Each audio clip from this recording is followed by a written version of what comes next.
Shalom. All praises to Yahweh. Ba'Shem Yahweh Shai. Ba'Shem HaKadosh.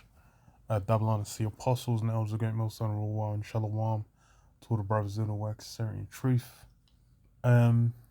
Just saw this article and found it amusing because it's really something that's picked up over the course of like 2021. Really is when I started seeing it a lot. But nukes, you know, nuclear war is on the cards. And this is something that, like, for a long while, you were not really hearing about, but recently, with China, and Russia mainly, and Iran still in the cut doing their thing, you've had it come up time and again, and it's a spirit because it really shows that nuclear conflict is on the horizon, man, and that really these nations have been preparing. And why? Because that spirit's been put on them, man.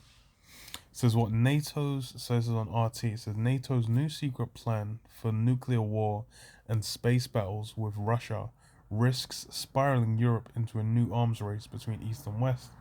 And yeah, even space battles. Because that's something from when Trump got in, then they started with the American Space Force, which was what, weaponizing space, arming up space, and it's they're claiming this for conflict between different nations, which can be utilized for that. But then the main goal, the main objective, is evidently going to be utilized to try and combat Yahweh Shai, as it is in prophecy, man, where Yahweh Shai is going to return with the chariots, with the thousands of heaven, and then what? Esau, Edom, and the rest of the nations are all going to combine together. They're going to try and make, an independence day happen and get burnt to a crisp. So this is what I'll skip through because it's long and it kind of just drags us. So it says tensions between Russia and NATO are at an all-time high, but instead of seeking a way off the ladder of escalation, the US-led bloc's new plan for hybrid war risks accelerating an already dangerous lethal arms race with Moscow. There's a concept in international relations, almost one of the first that students learn, called the security dilemma. It's hardly rocket science, but it's something governments and armed forces planners seem to consistently forget when it comes to making policy. The idea is basically this: country A feels threatened by country B. It therefore takes measures, such as increasing its defense spending, to make itself more secure. But when country B sees that country A is doing, it sees what country A is doing, it in turn feels threatened, and so takes reciprocal measures of its own. The result is that the country A ends up less safe than it was to start with. So yeah, it's basically, talking about arms race, how if one side builds up their forces or starts developing new technology to counteract another country, then they're gonna have to respond. And that's like with nukes.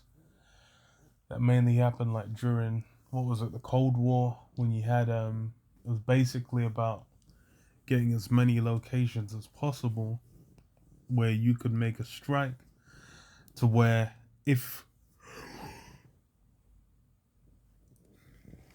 you detected missiles had been shot, then you'd have to be able to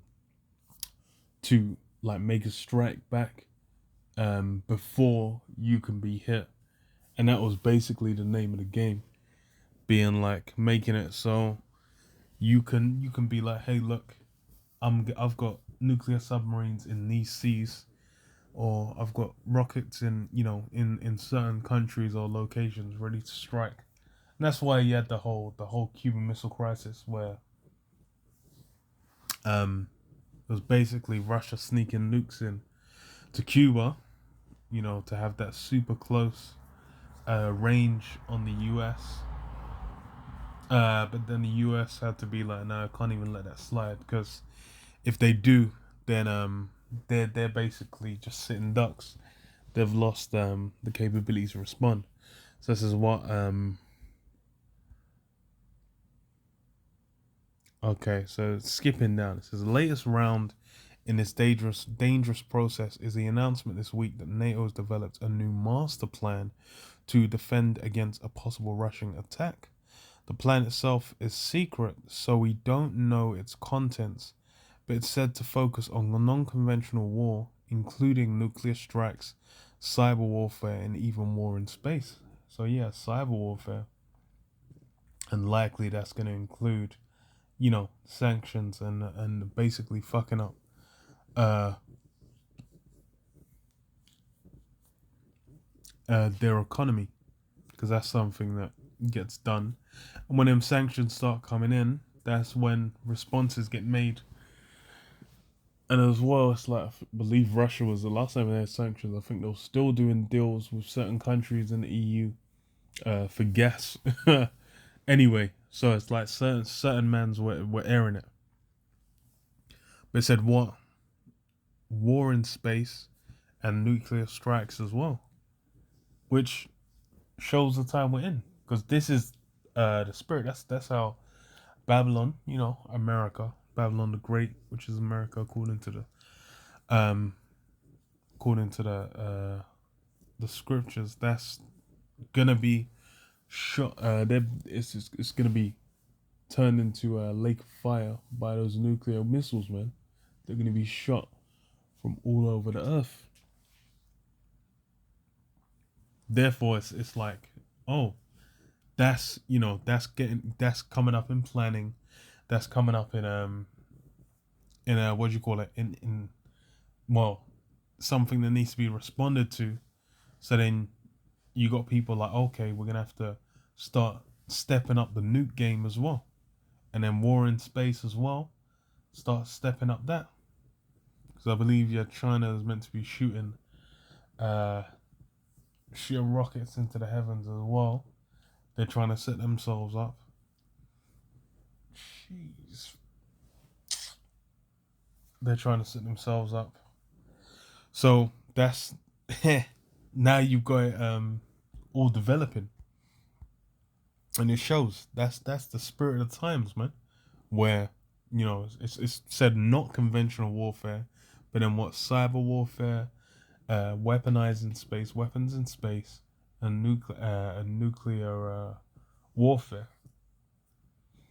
That's where it's going, and that's like how things are going to be done.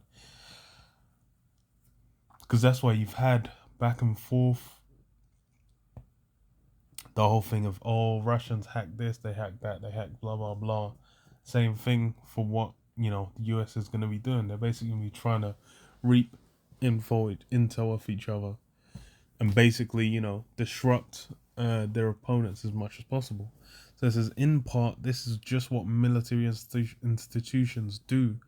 They plan for possible future conflicts. The Russian military almost certainly also has similar contingency planning in place for a potential war with NATO.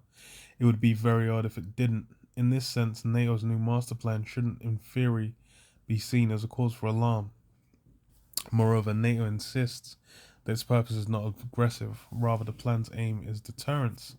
Thus, its formal title, Concept for Deterrence and Defense in the Euro-Atlantic area. But then, yeah, he says, with them having those things prepared, then Russia's gonna have to get, come up with their own schemes. And that's the thing. These things can escalate, and as with the previous world wars, it's one small incident sparks. One small incident can just spark off what do you call it? Like a whole war, a whole succession of conflicts that then you realize, okay, that's that third world war. And that's why it says what in Revelation, woe, woe, woe, the three woes. Because That's what we're in the midst of. The third woe coming to pass. So, Joel 3:9, proclaim ye this among the Gentiles: prepare war, wake up the mighty men. Let all the men of war draw near, let them come up. Beat your plowshares into swords, and your pruning hooks into spears. Let the weak say, I'm strong. Yeah, all these countries. It's funny because, like, after the the Soviet Union fell, for the longest little while, Russia was not on any kind of level at all. But then what? You had that spirit. They put the hooks in the jaws and got turned back.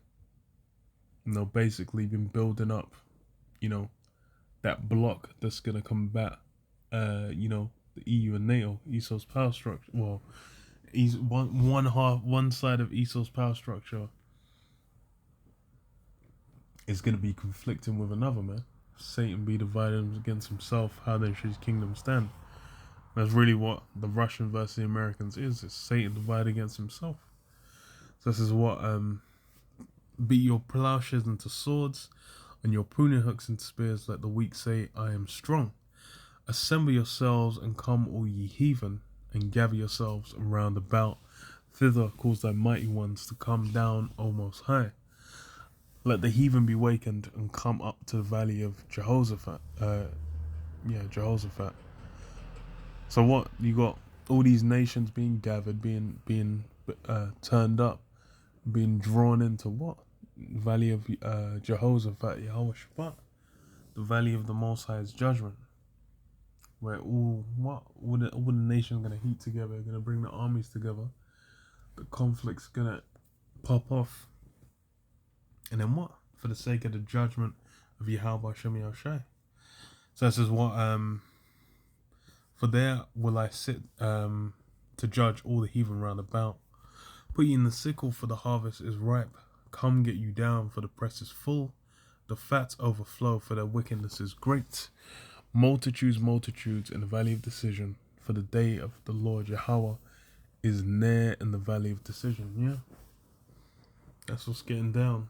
It's that conflict. All these nations are going to be doing a battle royale, man. It's going to be it's going to be legendary. Because what? This is it. This is the final judgment, man. After all this plays out, it's going to be peace in the kingdom. So now's the time for all that immense conflict to go down, man. That war to end all wars. But yeah, I'll leave you there. Shalom. Shalom.